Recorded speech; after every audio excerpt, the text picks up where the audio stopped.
Hello guys, आज की स्प्रीता पहचान क्लासेस में मैं लेके आई हूँ क्षितिज भाग 2 क्लास 10th सीबीएसई एनसीईआरटी गद्य खंड में। ठीक है, हमारा काव्य खंड समाप्त हो चुका है। अब हम गद्य खंड की तरफ चल रहे थे। आज पाठ 13 में मानवीय करुणा की दिव्य चमक, जो कि एक संस्मरण है जो किनके द्वारा लिखित है, सर्वेश्वर दयाल सक्सेना जी द्वारा। और ये जो संस्मरण है, संस्मरण क्या है, हमारा हिंदी साहित्य की एक विधा है। किसी को याद कर कर उनके बारे में जो सटीक तथ्य हम लिखते हैं वह हमारा क्या कहलाता है, संस्मरण कहलाता है। तो इस संस्मरण में फादर कामिल बुल्के, जो एक विदेशी लेखक थे लेकिन भारत में भी वे उतने ही प्रसिद्ध थे, उनके बारे में लिखा है। तो आज के इस क्लास में हम जानेंगे लेखक परिचय, पाठ परिचय, उसके बाद अंत में प्रश्न अभ्यास। तो चलिए स्टार्ट करते हैं सर्वेश्वर दयाल सक्सेना जी के परिचय से। सर्वेश्वर दयाल सक्सेना नई कविता आंदोलन के रचनाकार, आधुनिक काल के, और आधुनिक काल के जो नई कविता के जो जनक हैं हमारे अज्ञे जी, उन्होंने 7 कवियों को लेकर तार सप्तक का निर्माण किया था। तो उनमें ये हमारे सर्वेश्वर दयाल सक्सेना एक प्रमुख रचनाकार थे, कवि थे। इनका जन्म 15 सितंबर 1927 ग्राम पिकोरा, जिला बस्ती, उत्तर प्रदेश में हुआ था। इनके पिता विश्वेश्वर सिंह सक्सेना, जो कि एक व्यवसायी थे, बिजनेसमैन, और इनकी माता श्रीमती सौभाग्यवती सक्सेना, जो कि एक माध्यमिक शिक्षिका थी। इनका जो पेशा था वो हिंदी लेखक, कवि, स्तंभकार, क्लर्क, अध्यापक एवं नाटककार। तो आपने क्या देखा कि पेशे में उन्होंने क्लर्क का काम भी किया, नहीं, अपनी जीविका चलाने के लिए क्लर्क का भी काम किया, अध्यापक का भी काम किया। उसके बाद जब वह लेखन से जुड़े तो उन्होंने लेखन के रूप में जो जितनी रचनाएं थी, नाटक हो, स्तंभ लेखन हो, कविता हो, नहीं, और नाटक हो, सब के बारे में लेखन किया। इनकी विधाएं कविता संग्रह, उपन्यास, कहानी संग्रह, नाटक, बाल साहित्य, यात्रा वृत्तांत और संस्मरण। ठीक है, इनकी जो प्रमुख रचनाएं हैं, सूने चौखटे उपन्यास, और ये नई कविता आंदोलन के थे। तो नई कविता आंदोलन की जो विषय वस्तु थी वह जो यथार्थ से संबंधित हुआ करती थी, चाहे वह सामाजिक हो, राजनीतिक हो या किसी विशेष विषय वस्तु पे हो, नहीं, चाहे स्त्री के रूप में, बाल यौन शोषण के रूप में, उन्होंने सब पर लिखा। ठीक है, मनोरंजन की भी रचना उन्होंने की। बांस का पुल, एक सूनी नाव, गर्म हवाएं, जंगल का दर्द, खूंटियों पर टंगे लोग, जो कि उनका काव्य संग्रह था। इसी के लिए उन्हें साहित्य अकादमी पुरस्कार भी प्राप्त हुआ। बतूता का जूता, मंगू की टाई, जो कि बाल साहित्य है। बकरी, गरीबी, हवालात, जो कि उनका नाटक है, जिसमें कि बकरी नाटक बहुत फेमस हुआ था, बहुत प्रसिद्ध हुआ था। उसमें जो राजनीतिक रूप था उनका उन्होंने पर्दाफाश किया था, एक व्यंग्य के रूप में उन्होंने ये नाटक लिखा है। तो अभी हमने जाना कि साहित्य में विशेष योगदान के लिए उन्हें बहुत सारे पुरस्कार प्राप्त हुए, जिसमें प्रमुखता से साहित्य अकादमी पुरस्कार 1983 में उन्हें प्राप्त हुआ। उनका निधन 23 सितंबर 1983 नई दिल्ली में हुआ। तो ये इनका परिचय था। अब चलिए पाठ परिचय में हम जाने कि फादर कामिल बुल्के का कौन सा व्यक्तित्व जो उन्होंने अपनी रचना में स्थान दिया, कौन सी विशेष बात, नहीं, उनके माध्यम से वे हमें बताना चाह रहे हैं। चलिए पाठ के माध्यम से हम देखें कि सर्वेश्वर दयाल सक्सेना जी अपने इस संस्मरण में मानवीय करुणा की कौन सी दिव्य चमक से हमारा परिचय करा रहे हैं। तो मैंने आपको पहले ही बताया कि इस संस्मरण में वह फादर कामिल बुल्के के बारे में बता रहे हैं, और जो कि मानवीय करुणा की एक प्रतिमूर्ति थे। चलिए पाठ के माध्यम से इसे हम थोड़ा देखें और उसके बाद हम प्रश्न अभ्यास की तरफ चलेंगे। तो मानवीय करुणा की दिव्य चमक संस्मरण को स्टार्ट करते हुए उन्होंने फादर कामिल बुल्के को याद करते हुए बहुत ही अफसोस जाहिर किया है कि फादर को जहरवाद से नहीं मरना चाहिए था, जिसकी रगों में दूसरों के लिए मिठास भरे अमृत के अतिरिक्त और कुछ नहीं था, उसके लिए इस जहर का विधान क्यों हो? यह सवाल किस ईश्वर से पूछे? प्रभु की आस्था ही जिसका अस्तित्व था, वह देख कि इस यातना की परीक्षा उम्र की आखिरी देहरी पर क्यों दे? नहीं, तो स्टार्टिंग में ही उनके प्रति जो प्रेम था और ये जो अफसोस एक जो इनके लेखक के मन में ये दिखता है, तो उनके प्रति जो उनकी आस्था थी, उनका सीधा परिचय यहाँ प्राप्त होता है। आगे वह उनका जो व्यक्तित्व है उसके बारे में वह चर्चा कर रहे हैं कि उनका जो शारीरिक रूप था वह कैसा था। तो सर्वप्रथम आप इस संस्मरण को पूरी तरह से अच्छे से पढ़ लीजिएगा, ताकि इस क्या कहते हैं पाठ के माध्यम से उसकी सारी विषय वस्तु आपको पता चल जाए, और कामिल बुल्के जी का जो इसमें व्यक्तित्व दिखाई पड़ता है, जो रूप का वर्णन उन्होंने इसमें किया है, उससे आपको कुछ ना कुछ अनुभव प्राप्त हो और कुछ ना कुछ बहुत ही अच्छा संदेश आपको प्राप्त हो सके। तो इसी क्रम में यह संस्मरण आगे बढ़ता है। वह फादर को याद करते हुए उनके रूप का वो वर्णन कर रहे हैं। एक लंबी दाढ़ी, पादरी के सफ़ेद चोगे से ढकी आकृति, सामने है गोरा रंग, सफ़ेद झाई मारती बूढ़ी धाड़ी, नीली आंखें, बाहें खोल गले में लगाने को आतुर। इतनी ममता, इतना अपनत्व इस साधु में अपने हर एक प्रियजन के लिए उमड़ता रहता था। यहाँ पर उनकी सादगी और जो लोगों के प्रति जो उनका प्यार था, उनका वह वर्णन करते हैं। उन्हीं को याद करते हुए वह एक बहुत ही सुंदर पंक्ति कहते हैं, फादर को याद करना एक उदास शांत संगीत को सुनने जैसा है। यानी उनका विछोह और उनकी याद उनके अंदर उमड़ती रहती है। इसी क्रम में वो अपने संस्मरण को आगे बढ़ाते हैं, किस तरह उनका और उनके परिवार के साथ उनका संबंध था। एक साधु सा जीवन जीते हुए फादर क्या कहते हैं अन्य साधुओं से लेकिन भिन्न थे, और क्या कहते हैं मानवीय करुणा की जो रूप उनके अंदर दिखाई पड़ती थी, वह अपने आप में अनुपम थे। इसी क्रम में उन्हें याद करते हुए आगे बढ़ते हैं कि कहाँ से शुरू करें। इलाहाबाद की सड़कों पर फादर की साइकिल चलते देख रही है, या याद करते हुए उनका जो रूप उन्होंने देखा था और 35 साल से उनकी पहचान उनसे बनी हुई थी, उनका संस्मरण करते हुए यह पाठ को आगे बढ़ाते हैं।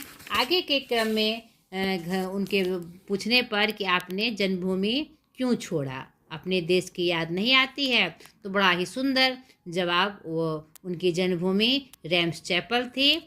घर की याद उन्हें बहुत आती थी, लेकिन उनका जो क्या कहते हैं जीवन जो चक्र था, उनका एक भगवान ने एक निश्चित स्थान बना के रखा था। भले उनका जन्म वहाँ हुआ था, लेकिन उनका कर्म क्षेत्र भारत था, और अंततः वह भारत में आकर एक करुणा का दिव्य रूप का दर्शन उनके माध्यम से हमें प्राप्त होता है।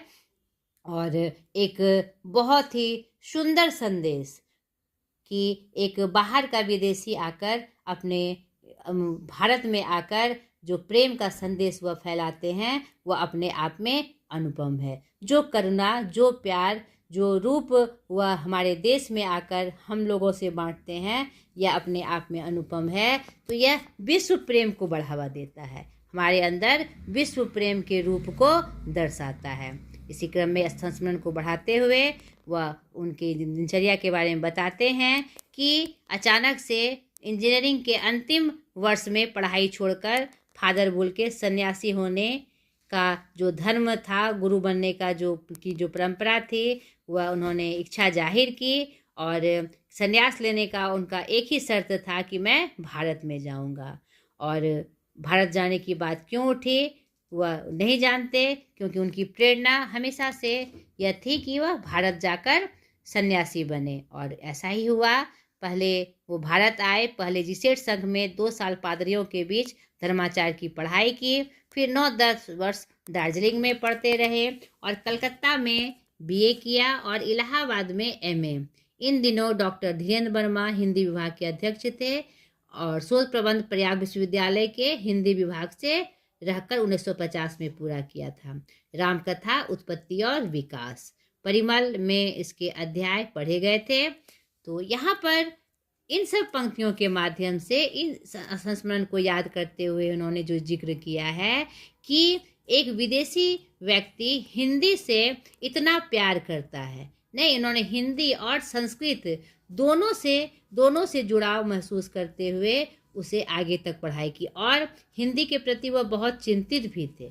नहीं कि हिंदी वाले ही हिंदी को की अवहेलना करते हैं, और हिंदी को राष्ट्रभाषा के रूप में देखने की जो उनकी चाहत थी वो अंत तक बनी रही। नहीं, उन्हें इस बात पे झुंझलाते देखा गया कि हिंदी वालों द्वारा ही हिंदी की उपेक्षा की जाती है। तो यह एक बहुत बड़ा उदाहरण है कि एक विदेशी द्वारा हिंदी से इतना प्रेम करना और हम हिंदुस्तान के वासियों द्वारा हिंदी की अवहेलना करना, ये हमारी कमजोरी को दिखाता है। नहीं, और क्या कहते हैं अंत में उनकी एक बात कि हर मौत दिखाती है जीवन को नई राह, मुझे अपनी पत्नी और पुत्र की मृत्यु याद आ रही है, और फादर के शब्दों से झड़ती विरल शांति भी, कि हर मौत जीवन की नई राह होती है। अगर मौत नहीं आएगी तो फिर जीवन नई राह पे कैसे आगे बढ़ेगा। नहीं, और अंत में उनके क्या कहते हैं जब मृत्यु के बाद उनको किस तरह से 18 अगस्त 1982 में उन्हें कश्मीरी गेट के निकलसन कब्रगाह में उन्हें दफनाया जाता है। उसी क्रम में उनके बहुत सारे सहयोगी, बहुत सारे आत्मीयजन उनके साथ होते हैं, और यह एक बहुत बड़े आश्चर्य की बात है। ऐसा क्या कहते फादर ने भी नहीं सोचा होगा कि मरने के बाद इस विदेश में उनके साथ इतने लोग खड़े होंगे। यह ऐसा क्यों संभव हो पाया? क्योंकि वह मानवीय करुणा की प्रतिमूर्ति थे, और लोगों से प्रेम करना, स्नेह करना, करुणा करना उनकी आदत में शुमार था, और इसी आदत के कारण ही इतने लोग उनके साथ थे। आज के संदर्भ में देखिए कि अपने जन के साथ अपने लोग भी खड़े नहीं होते, लेकिन उन्होंने एक अलौकिक रूप हमारे सामने प्रस्तुत किया, और इसलिए अंत में उनके साथ इतने लोग उनके साथ थे।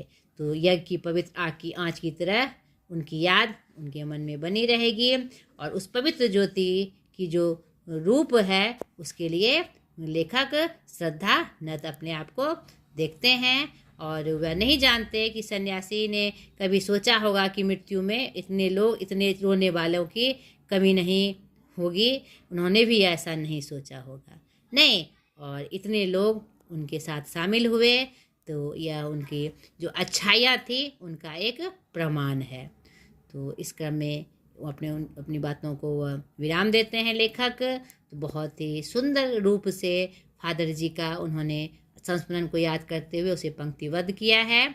तो आप सर्वप्रथम इस संस्मरण को अच्छे से पढ़ लीजिएगा। अब चलिए प्रश्न अभ्यास के माध्यम से मैं आपको इशारा कर दूं ताकि आपको प्रश्न बनाने में सहयोग मिल सके। प्रश्न अभ्यास पहला, फादर की उपस्थिति देवदार की छाया जैसी क्यों लगती थी? यहाँ पर उन्होंने इस संस्मरण में, इस पाठ में इसका वर्णन किया है कि फादर की उपस्थिति देवदार की छाया जैसी उन्हें लगती थी। देवदार का वृक्ष क्या होता है? घने घने पत्तियों से एकदम बहुत घना होता है, यानी उसकी छाया बहुत मजबूत होती है। क्योंकि फादर अपने व्यवहार से ऐसा ही दिखाते थे कि मतलब कि शुरू से अंत तक किसी के साथ वह खड़े होते थे, और एक गार्जियन के रूप में, एक अभिभावक के रूप में उनका साथ देते थे। इसीलिए फादर की उपस्थिति उन्हें एक देवदार छाया की तरह, यानी गंभीर छाया की तरह एक बड़े रूप में उन्हें दिखाई पड़ती थी। दूसरा, फादर बुल के भारतीय संस्कृति के अभिन्न अंग है। किस आधार पर ऐसा कहा गया है? वास्तव में आप जब इस संस्मरण को पढ़ेंगे यह स्पष्ट हो जाएगा कि फादर बुल के भारतीय संस्कृति के अभिन्न अंग थे। भारतीय संस्कृति में हिंदी और संस्कृत दोनों भाषाएं क्या है? भारत का एक महत्वपूर्ण अंग है। और भारतीय संस्कृति जो प्रेम का पाठ पढ़ाती है, करुणा का पाठ पढ़ाती है, उसमें भारत ने एक महत्वपूर्ण भूमिका निभाई।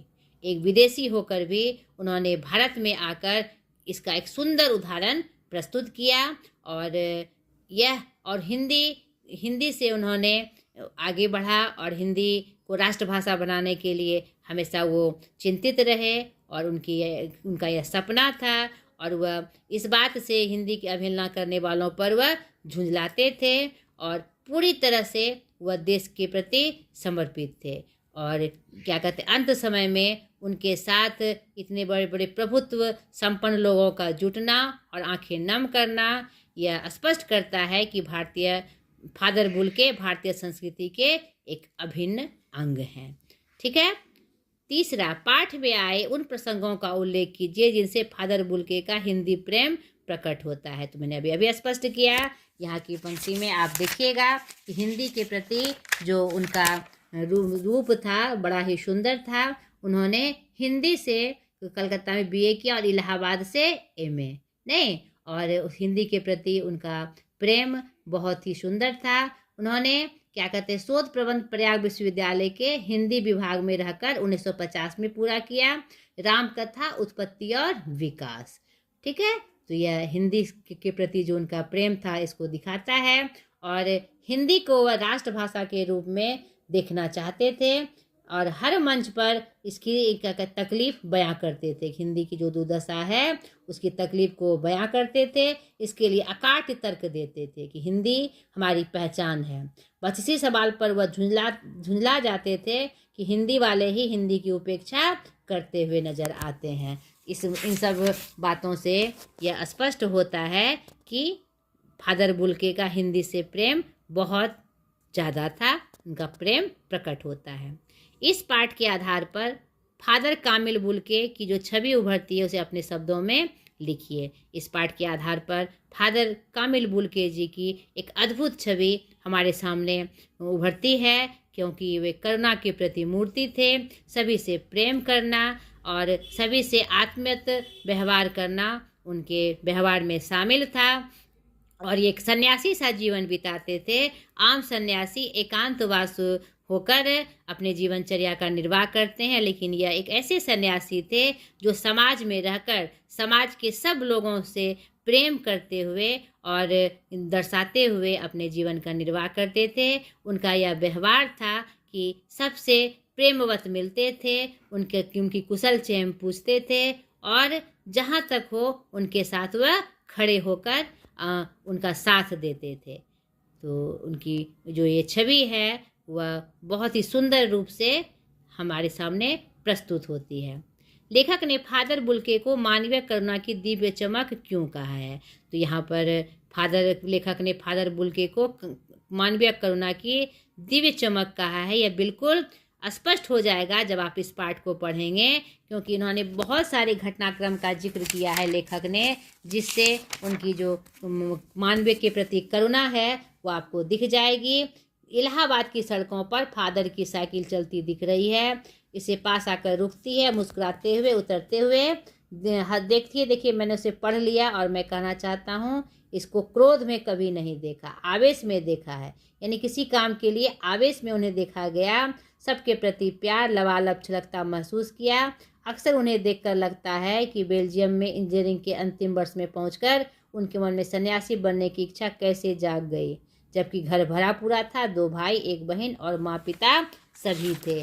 यानी उन्होंने क्या कहते हैं इंजीनियरिंग जैसी पढ़ाई करके वह एक क्या कहते हैं अच्छे स्थान को पाकर, अच्छे पद को पाकर वह जीवन निर्वाह कर सकते थे, लेकिन उनके अंदर लोगों से प्रेम करने की भावना थी, लोगों की साथ देने की भावना थी और उन्होंने वही जीवनचर्या को अपनाया। इसके लिए वह उन्होंने अपना देश भी छोड़ दिया और उन्हें यह ज्ञात था कि भारत इसका एक सटीक उदाहरण है, सटीक जगह है और यहाँ आकर क्या कहते हैं करुणा दिखाना, प्रेम दिखाना, यहाँ से प्रेम पाना, प्रेम देना उनके मतलब संस्कार में शामिल था। उन्हें ऐसा लगता था कि भारत में आकर वह इस व्यवहार को ज़्यादा निर्वाह कर सकेंगे।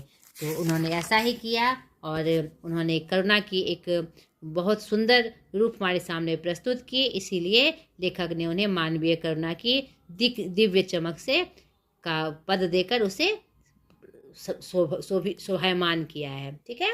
छठा, फादर बुल्के ने सन्यासी की परंपरागत छवि से अलग एक नई छवि प्रस्तुत की है। कैसे?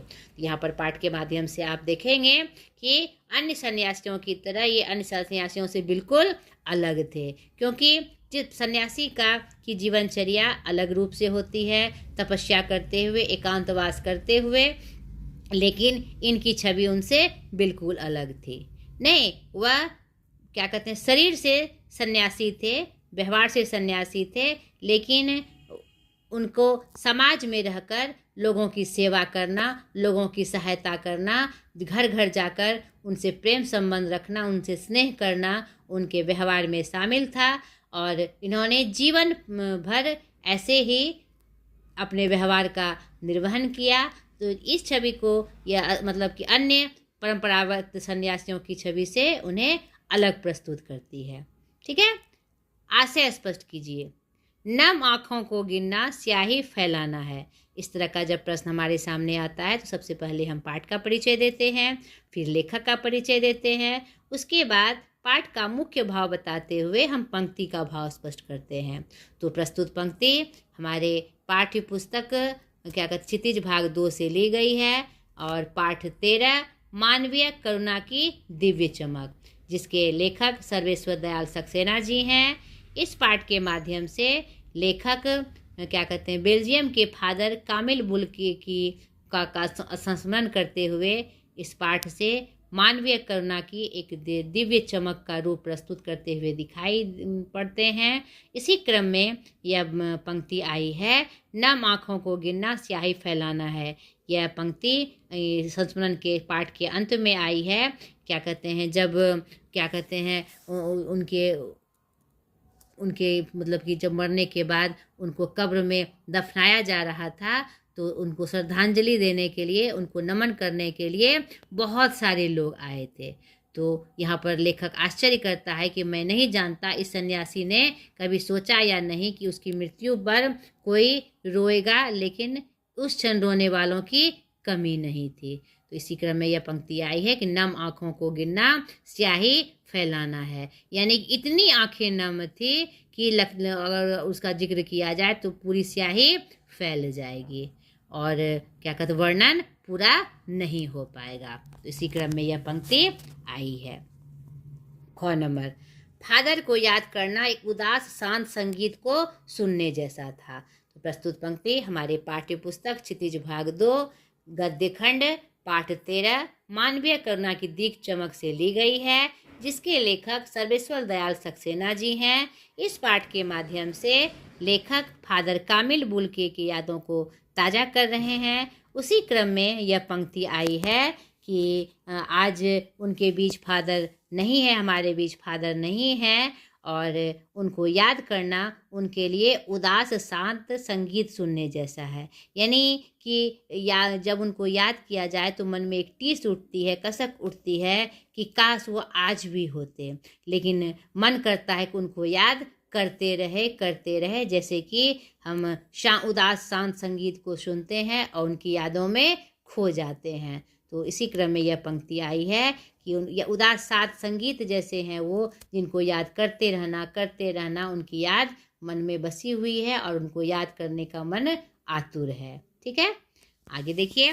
रचना और अभिव्यक्ति, आपके विचार से बुल्के ने भारत आने का मन क्यों बनाया होगा? तो यहाँ पर पाठ के माध्यम से यह स्पष्ट ही हो गया, क्योंकि उनके मन में भारत में जो का रूप उन्होंने पढ़ने के क्रम में, या फिर उन्हें जानकारी होगी कि भारत अनेकता में एकता का देश है और यहाँ बहुत से जाति और क्या कहते हैं संप्रदाय के लोग एकजुट होकर रहते हैं। तो कहीं ना कहीं उस सन्यासी दिल के मन में यह भावना होगी कि भारत जाकर करुणा का दिव्य रूप, सुंदर रूप प्रस्तुत किया जा सकता है और प्रेम का एक बहुत ही सुंदर रूप हमें यहाँ प्राप्त हो सकता है। शायद फादर बुल्के जी को भारत आने का मन इसी क्रम में बना होगा। ठीक है, बहुत सुंदर है मेरी जन्मभूमि रेम्स चैपल। इस पंक्ति में फादर बुल्के की अपनी जन्मभूमि के प्रति कौन सी भावनाएं अभिव्यक्त होती है? आप अपने जन्मभूमि के बारे में क्या सोचते हैं? यह पंक्ति बहुत ही सुंदर तरीके से आई है। लेखक के पूछने से कि आपको आपकी जन्मभूमि की याद नहीं है, कैसी है आपकी जन्मभूमि, तो वह क्या कहते हैं कि बहुत सुंदर है मेरी जन्मभूमि। और रेम्स चैपल और इस पंक्ति को बोलकर वह उनकी यादों में खो जाते हैं। और यह पंक्ति फादर बुल्के को अपने जन्मभूमि के प्रति जो लगाव, जो प्रेम और जो सम्मान की भावना है उसको दर्शाती है। और उन्हें अपने जन्मभूमि से भी बहुत प्रेम था, लेकिन कर्म क्षेत्र के रूप में उन्होंने भारत को चुना, लेकिन अपने जन्मभूमि की याद उनके अंदर लगातार बसी हुई थी। आप अपनी जन्मभूमि के बारे में क्या सोचते हैं, आप अपने शब्दों में लिखिए। भाषा अध्ययन, मेरा देश भारत विषय पर 200 शब्दों पर निबंध लिखिए। तो यह निबंध लिखना है आपको 200 शब्दों में, भारत का परिचय देते हुए, उसके बाद इसकी क्या परंपराएं हैं, क्यों प्रसिद्ध है, इसके भूभाग की चर्चा करनी है, और अनेकता में एकता का देश है, और किस रूप में विश्व में इसका नाम है। इस तरह से 200 शब्दों में आपको निबंध को लिखना है। दूसरा, आपका मित्र हर्षन एंड्री ऑस्ट्रेलिया में रहता है, उसे एक बार गर्मी की छुट्टियों के दौरान भारत के पर्वतीय प्रदेशों के भ्रमण हेतु निमंत्रित करते हुए पत्र लिखिए। तो बहुत ही सुंदर विषय वस्तु, एक नई विषय वस्तु आप लिखिएगा। आप कल्पना करिए कि आपका कोई दोस्त ऑस्ट्रेलिया में रहता है, आप अपनी गर्मी छुट्टियों में उन्हें यहाँ बुलाने के लिए, निमंत्रित करने के लिए, और पर्वतीय प्रदेशों का भ्रमण, यानी कुछ जो पर्वतीय प्रदेश है हमारे भारत में उसका वर्णन करते हुए आपको उनको निमंत्रण कर देना है। उस पर्वतीय प्रदेश का बड़ाई करते हुए, बहुत सारे ऐसे पर्वतीय प्रदेश हैं हमारे भारत में, किसी एक का जिक्र करते हुए आपको उनको आमंत्रित करना है। तो ये आप जानते ही हैं, 9th क्लास के बच्चे हैं। आपका प्रिय मित्र, जो भी नाम हो, नाम को संबोधित करते हुए कोई नाम लेकर, और एक क्या कहते हैं खूब मतलब कि आदर सत्कार के साथ एकदम गर्मजोशी से आप उनको निमंत्रित करते हुए पत्र लिखिए। निम्नलिखित वाक्यों में समुच्चय बोधक छांटकर अलग करिए। समुच्चय बोधक क्या होता है? प्रयोग की दृष्टि से शब्द के भेद हैं, विकारी और अविकारी। तो ये अविकारी शब्द हैं जिसका रूप लिंग वचन पुरुष कारक के अनुसार नहीं बदलता। समुच्चय बोधक का मतलब होता है जोड़ना, जो दो वाक्यों को जोड़े। तो देखते हैं इसमें कौन कौन से आए हैं। तब भी जब वह इलाहाबाद में थे, तब भी जब वह दिल्ली में आते थे, तब भी जब, यह क्या है हमारा समुच्चय बोधक शब्द है। माँ ने बचपन में ही घोषित कर दिया था कि लड़का हाथ से गया, कि यहाँ समुच्चय बोधक शब्द है। वे रिश्ता बनाते थे तो तोड़ते नहीं थे, तो यहाँ समुच्चय बोधक शब्द है। उनके मुख से सांत्वना के जादू भरे दो शब्द सुनना एक ऐसी रोशनी से भर देता जो किसी गहरी तपस्या से जन्मती है। उनके मुख से सांत्वना के जादू भरे शब्द सुनना, ठीक है, एक ऐसी रोशनी, एक यहाँ पर जोड़ने वाला शब्द है, तो जो शब्द भी क्या है हमारा समुच्चय बोधक शब्द है, ठीक है। पिता और भाइयों के लिए बहुत लगाव मन में नहीं था, लेकिन वो उनकी स्मृति में अक्सर डूब जाते थे। और शब्द यहाँ समुच्चय बोधक शब्द है, और क्या कहते हैं बहुत लगाव नहीं था, लेकिन भी ये क्या है समुच्चय बोधक शब्द है। कुछ पाठ्येतर सक्रियता है जो आपको करने हैं। फादर बुल्के का अंग्रेजी हिंदी शब्द कोश उनकी एक महत्वपूर्ण देन है। इस कोश को देखिए, समझिए, अगर संभव हो जरूर करिएगा। फादर बुल्के की तरह से अनेक विभूतियाँ हुई है जिनकी जन्मभूमि अन्य थी, लेकिन कर्मभूमि के रूप में उन्होंने भारत को चुना। ऐसे अन्य व्यक्तियों के बारे में जानकारी एकत्र कीजिए। तो ये आप जरूर करिएगा, इसकी सूची बनाइएगा। बहुत सारे ऐसे लोग हैं जो क्या कहते हैं जिनकी जन्मभूमि विदेश थी, लेकिन उन्होंने भारत में आकर अपना योगदान दिया, ठीक है। कुछ ऐसे व्यक्ति भी हुए जिनकी जन्मभूमि भारत है, लेकिन उन्होंने अपनी कर्मभूमि किसी और देश को बनाया, उनके बारे में पता लगा। ये भी कोशिश करिएगा ताकि इसके बारे में आपको जानकारी प्राप्त हो। एक अन्य पहलू यह भी है कि पश्चिम की चकाचौंध से आकर्षित होकर अनेक भारतीय विदेशों के उन्मुख हो रहे, इस पर भी अपने विचार लिखिए। ये एक अलग पहलू है नहीं कि चकाचौंध में हम अपने देश को छोड़कर विदेश जा रहे हैं, यह एक अलग विषय वस्तु हुई। इस पर आपके क्या विचार हैं, इसका भी वर्णन आपको करना है। तो यह प्रश्न अभ्यास भी आपका समाप्त हुआ। आशा करती हूँ मैं आपके लिए सहयोगी हुई होंगी। तो आज के इस पाठ में इतना ही। अगले पार्ट में, अगले वीडियो में एक नए पार्ट के साथ मैं फिर हाजिर हो जाऊंगी। और आपको पुनः एक बात मैं दोहरा रही हूँ, प्लीज़ मेरे वीडियो को शेयर करिए, सब्सक्राइब करिए और दूर दूर तक बच्चों तक मेरे वीडियो को पहुँचाने में मुझे सपोर्ट करिए। आज तक के लिए इतना ही, बाय।